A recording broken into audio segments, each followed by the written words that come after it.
Altamira is a small city in northern Brazil, in the state of Pará, a region known for its forests, rivers, and remote communities. But between 1989 and 1993, it became known for something else, a series of brutal crimes that involved young boys, some as young as 8 years old, being kidnapped, tortured, mutilated, and killed.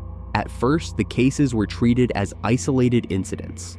Local authorities thought they were random acts of violence, possibly tied to street crime. But as the years went on, the pattern became impossible to ignore. The victims were all boys, mostly from poor families. Most of them disappeared in broad daylight. And when their bodies were found, if they were found at all, they showed the same horrific signs: castration, mutilation, and, in some cases, ritualistic markings. What started as a local investigation quickly turned into a national scandal. Rumors began to spread that these killings weren't random, that they were part of something organized, something ritualistic. Some claimed it was a satanic cult. Others believed it was a religious sect operating under the radar, using children as offerings in black magic ceremonies. Eventually, a group known as the Superior Universal Lineage was linked to the case, a group that described itself as spiritual, but whose alleged connections to the crimes suggested something much darker. To this day, the full truth behind what happened in Altamira is still debated. But what's not up for debate is the brutality. These weren't just murders. These were targeted, systematic attacks on children, with a level of cruelty that shocked even seasoned investigators. This is the second cult in our series, and it's one of the darkest cases ever recorded in Brazil. This group, linked to the Altamira child murders, called itself the Superior Universal Lineage, in Portuguese, Linha Universal Superior. On the surface, they claimed to be a spiritual healing organization. They promoted ideas of transcendence, energy alignment, and mental discipline. But behind that image, investigators found something far more disturbing. The group was led by a woman named Valentina de Andrade, a self-declared psychic who said she had received messages from extraterrestrial beings. According to her teachings, children were spiritually impure because of their emotions and attachments, and they had to be cleansed for society to progress. She didn't speak publicly about murder, but when police searched her writings, they found disturbing references to children being obstacles in spiritual evolution. She wasn't acting alone. 2 doctors from Altamira, Anício Ferreira de Sousa, a respected psychologist, and Chazio Brandão, a physician, were suspected of working with her. These were people in positions of power, educated, trusted by their communities, and completely above suspicion for years. They used that position to operate in silence. Victims came from poor families, mostly boys between 8 and 14 years old, who lived in the outskirts of the city. They were easy to target. The group allegedly lured the children, or simply snatched them off the street. Some were missing for weeks. Others disappeared and were never seen again. When bodies were recovered, the patterns were almost always the same. Genitals removed with surgical precision, signs of torture. Sometimes the eyes were gouged out. Sometimes there were burn marks. But in every case, the mutilation was deliberate, not random and not rushed. That's what made investigators believe these weren't just murders. They were rituals. For years, the group operated quietly. There was no public ceremony, no open talk of sacrifice. Everything was done in private, hidden behind a wall of respectability. A psychologist, a doctor, a spiritual teacher. On paper, they looked like normal professionals. In practice, they were allegedly part of one of the most horrifying child murder rings ever uncovered in Latin America. The way they operated made it nearly impossible to catch them early. Families were poor, investigations were slow, and local authorities were hesitant to go after respected members of society. It wasn't until pressure came from national media and outside investigators that the case finally broke open. The victims in the Altamira case were all boys, most between the ages of 8 and 14. They came from poor families, often living in areas where children were used to playing in the streets alone. Some were taken in broad daylight. Others were reported missing after running small errands and never coming home. What happened to them afterward is what made this case one of the most horrifying in Brazilian criminal history. When the bodies were found, and not all of them were, Forensic teams noticed the same pattern almost every time. The boys had been castrated. Their genitals were removed with extreme precision, suggesting it had been done using medical tools or by someone with surgical experience. This wasn't clumsy violence. It was calculated and careful. In several cases, the boys showed signs of being tied up or restrained. Some had been burned. A few had their eyes gouged out. Many showed evidence of being tortured over a period of time, not just killed quickly.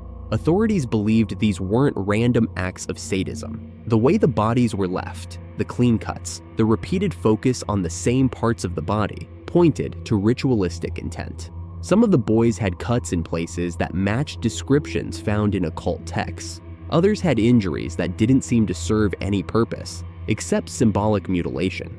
The theory was that the castration and torture were being used in satanic or black magic rituals. At the time, Brazil, like the US and other countries, was experiencing a wave of what would later be called satanic panic. But unlike many of those cases, this one involved real bodies, real wounds, and real suspects with disturbing beliefs. Prosecutors later argued that the superior universal lineage believed that sexual organs held lower energy, and that removing them from children was a way to purify or offer that energy in ritual. In other words, the boys were being used as spiritual sacrifices, not for any physical gain, but for what the cult believed was metaphysical power. The way the killings were carried out, quietly, with surgical skill, and repeated over years, made it clear this was not the work of a single killer. It was organized, it followed a pattern, and according to investigators, it was designed to serve a spiritual purpose for the group behind it. The thing that makes this case so disturbing is how it was allowed to keep happening. We're not talking about one random murder or one isolated event. This went on for 4 years. Multiple boys were abducted, mutilated, and in some cases, never even found. And somehow, nobody stepped in soon enough to stop it. What makes it worse is that the people linked to it weren't some unknown outsiders. They were trusted professionals, a doctor, a psychologist, a spiritual leader. These were people with status, people nobody would expect to be involved in something like this. And the victims, they were all poor kids. Boys from families who didn't have any power or influence. That's probably part of why the case stayed quiet for so long. Parents tried to speak up, but they were ignored. Authorities didn't take them seriously, either because they didn't want to go after respected figures, or because they simply didn't care. Then there's how the kids were killed. These weren't chaotic or sloppy crimes. These were calculated. The same parts of the body were targeted over and over again, specifically the genitals. Cut with precision, not torn or ripped. That's what convinced investigators these weren't just murders. They were part of a ritual, something symbolic. And even when suspects were finally arrested, people still weren't sure who was really behind it. Some believed the cult theory. Others thought it was something else entirely. But no matter what you believe, the facts don't change. Over a dozen boys were mutilated in the exact same way, in the same region, over the same period of time. And for years, almost nothing was done about it. That's why this case still haunts people, not just because of how brutal it was, but because of how easy it was for the group behind it to hide in plain sight.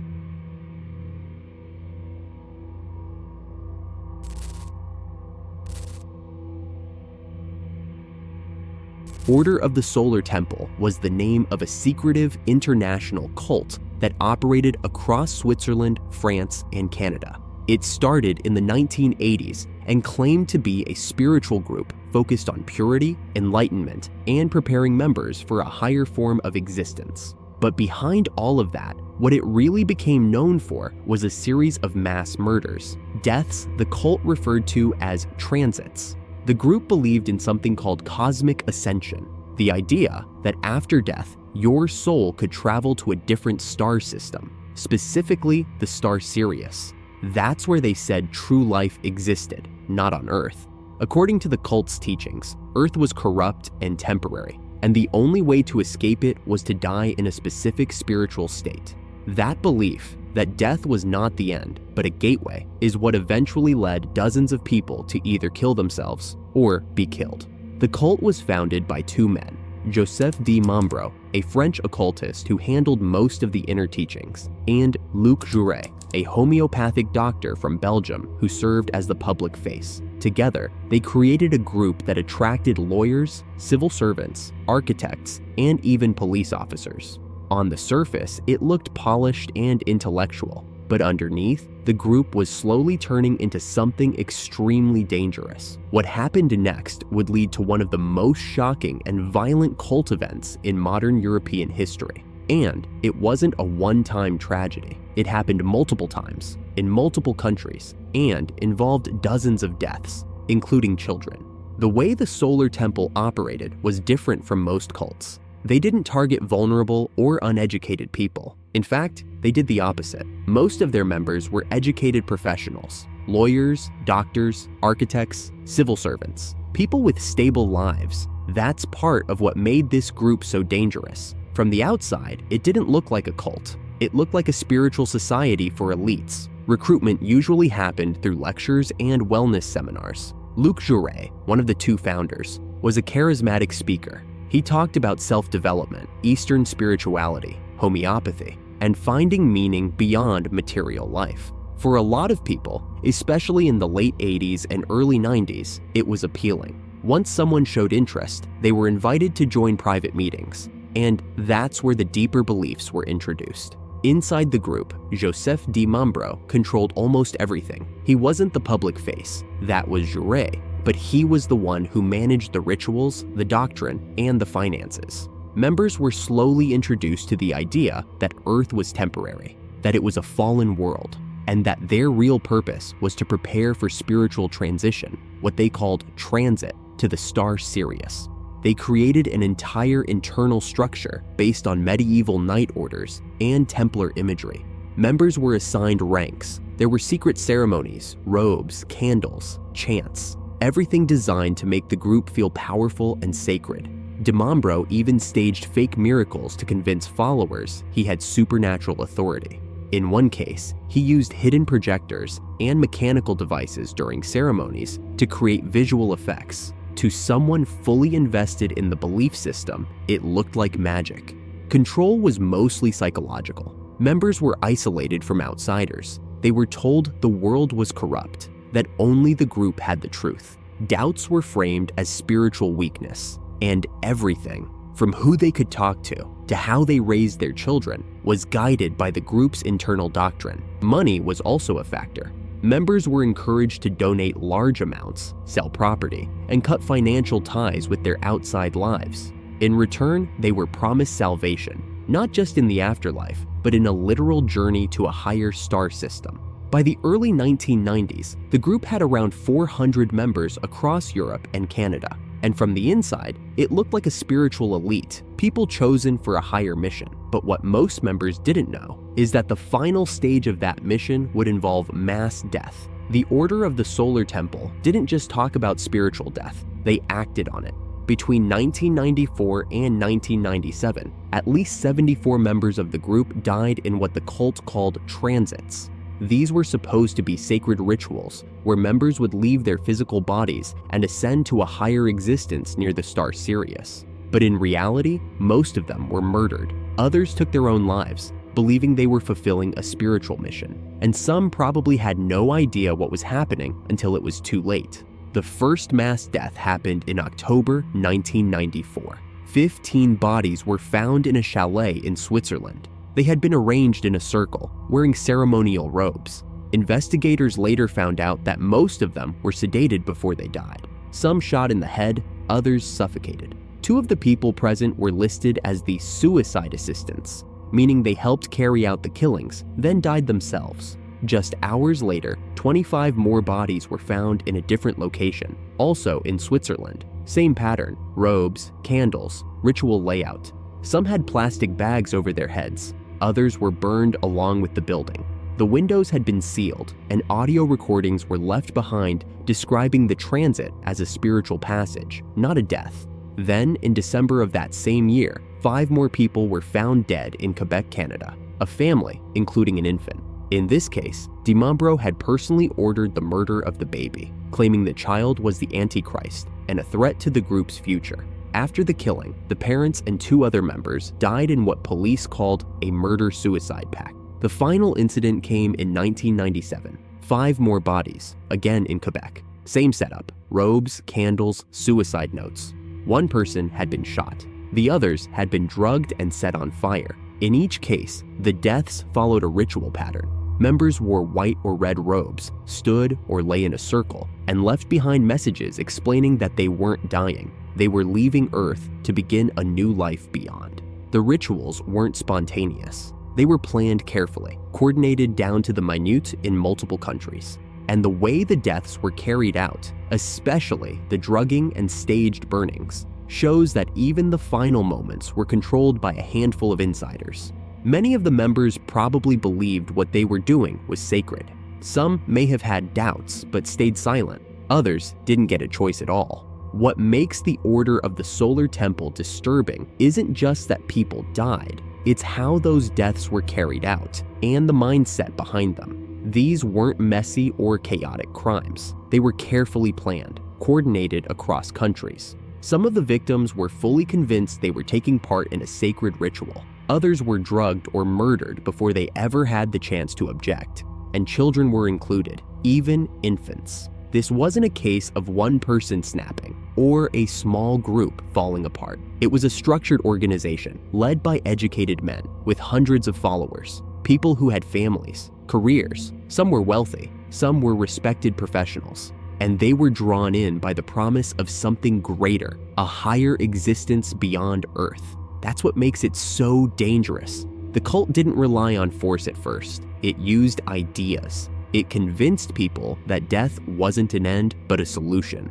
that they were chosen, that the world was corrupted, and they had a better place waiting for them. Once that belief was locked in, it didn't take much to convince them to follow orders, even when those orders ended in death. And for those who didn't agree, they were either silenced or eliminated. The Solar Temple's ideology didn't die with its leaders. Versions of it have popped up in smaller, lesser-known groups over the years. Some online, some underground. That's why this case still matters. It shows how far people can be pushed when a belief system turns deadly, and how, even in modern, educated societies, that kind of thinking can quietly grow until it explodes.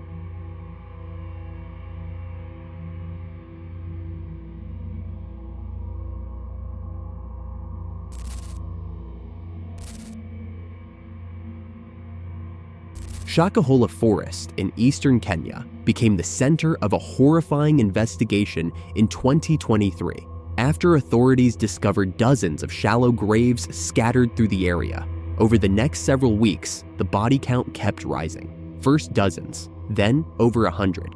Eventually, the number passed 400. The people buried there were all followers of a religious cult called Good News International Ministries, led by a man named Paul Ntheng Mackenzie, a former taxi driver who declared himself a prophet. According to investigators, Mackenzie convinced his followers that they had to starve themselves in order to meet Jesus. He called it fasting, but in reality, it was slow, calculated mass death. The victims weren't just adults. Many were children, including toddlers and infants. Some were forced to stop eating. Others were locked inside huts, hidden from authorities, or left too weak to move. And the people enforcing this believed they were doing the right thing. This is the most recent cult case on our list, and it's still under active investigation. But even now, what's already been discovered makes it one of the deadliest religious cult disasters in modern history. Mackenzie wasn't part of any official church in Kenya. He started small, preaching apocalyptic messages through an independent ministry. He called it Good News International Ministries, but his teachings had nothing to do with hope. He claimed the world was evil, that education, medicine, and even food were tools of Satan, that modern life was corrupt, and that the only way to reach heaven was to suffer. At first, it sounded like standard doomsday preaching, warnings about the end times, claims about the Antichrist. But over time, things escalated. Mackenzie began telling his followers to take their kids out of school, to quit their jobs, and to relocate to a remote forest, far from any public access, where they could prepare to meet Jesus. That forest was Shakahola. Once there, the control became absolute. Mackenzie and his senior followers lived in secluded compounds. They built makeshift shelters, cleared space in the forest, and created an isolated world where only his rules existed. Inside the forest, phones were banned. There was no media, no doctors, no outside contact of any kind. If someone wanted to leave, they were pressured to stay. If they resisted the fasting, they were accused of being possessed. And if they questioned anything, they were told they were risking their salvation. The forest became a trap, and starvation became doctrine. It was more than just isolation, it was enforcement. Some people were locked inside huts or denied food until they gave in. Others were monitored by guards, hand-picked cult members who enforced the fasting rules and kept outsiders away. In many cases, children were starved first. Then their parents were told to continue the fast so they could reunite with them in heaven. The group operated in secret for years, using the forest as both a hiding place and a prison. There were warnings, even back in 2017, but local authorities either ignored them or released Mackenzie after short investigations. Nothing stuck, no one followed through, and the cult kept growing. By the time police finally raided the forest in 2023, it was too late. Hundreds of people were already dead. Many more were skeletal, too weak to walk, speak, or even move. Survivors were found barely alive, some lying beside the bodies of their own family members. It was one of the most disturbing discoveries in modern Kenyan history. The main ritual practiced by the cult wasn't a traditional ceremony. It was fasting, but not in the way most people understand it. This wasn't spiritual discipline. It was deliberate starvation. Followers were told that refusing food would bring them closer to salvation, that dying from hunger was the only way to meet Jesus. Mackenzie preached that eating was a sin, that hunger was holy, that physical suffering meant spiritual success, and for people who trusted him, there was no room for doubt. The process was structured. People were told to fast in stages, first giving up solid food, then water, until eventually they stopped everything. Survivors later said they were praised for going deeper into the fast. The closer they got to death, the more they were honored. This belief didn't allow exceptions. Pregnant women, infants, the elderly, it didn't matter. Anyone who hesitated was punished. Members who tried to leave or sneak food were beaten. Some were locked away. Others were publicly shamed. In many families, children were the first to be starved. Their deaths were treated as sacrifices, and their parents were told to keep going if they ever wanted to see them again. In some parts of the forest, there were guards, cult members who were already half dead from fasting, but were kept alive just long enough to enforce the rules on others. No one was allowed to break the ritual. No medical care, no appeals, just silence and obedience. The dead weren't just left behind. They were buried, sometimes in mass graves, one body on top of another. Some were marked with sticks or rocks. Most were unmarked, just hidden in the earth, deep in the forest, like they were never meant to be found. This wasn't religious devotion, it was systematic. A controlled, isolated environment. A leader who saw death as holy, and hundreds of people who believed him, or were too afraid to stop.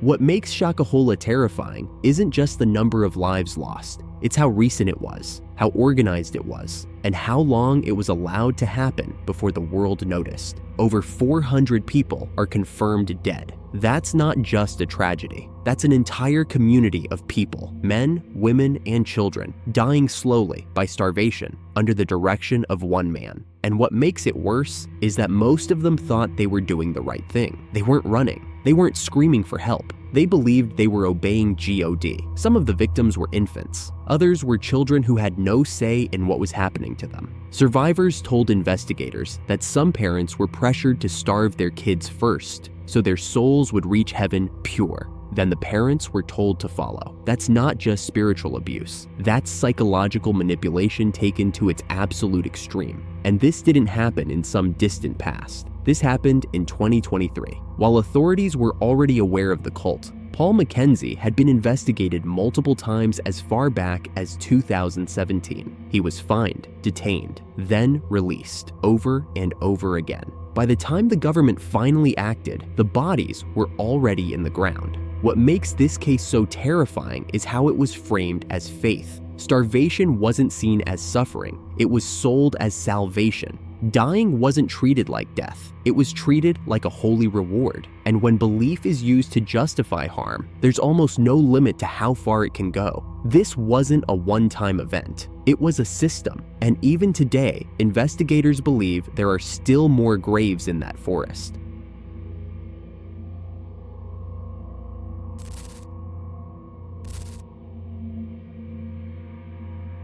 Abboy is the name of a secretive cult found in parts of central Nigeria, mainly among the Atiap, Baju, and Fonswam communities in southern Kaduna State.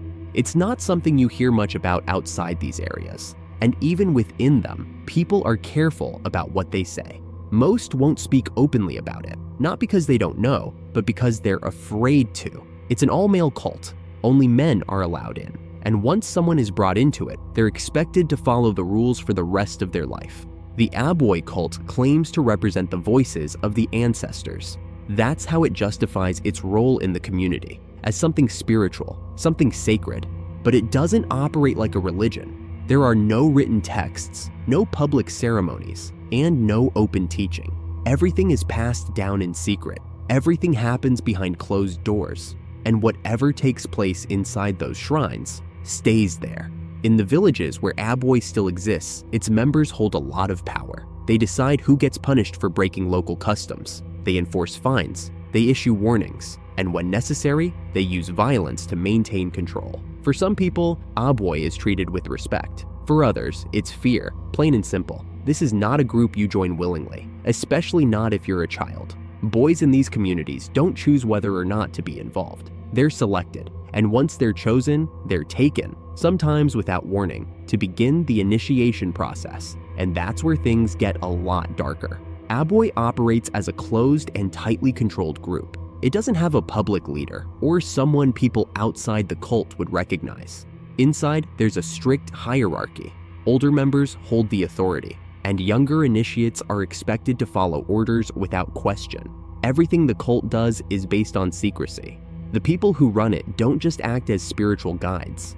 In many villages, they act as enforcers. They set rules about what's allowed and what isn't, and they decide how people should be punished when those rules are broken. They also control information.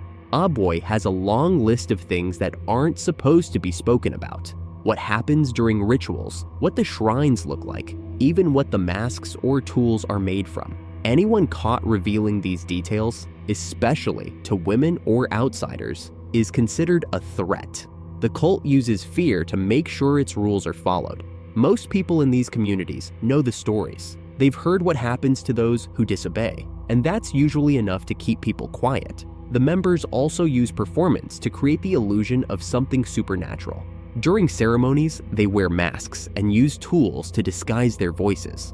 They speak in a deep, distorted tone that's meant to sound like a spirit, or the voice of an ancestor. These tools are often made from dried gourds, with materials like spiderwebs inside to muffle the sound. For people unfamiliar with how it works, it can be convincing. Women are strictly kept away from any part of the process. They're not allowed near the shrines. They're not allowed to ask questions. And in some communities, even saying the word Abboy around women is considered a serious offense.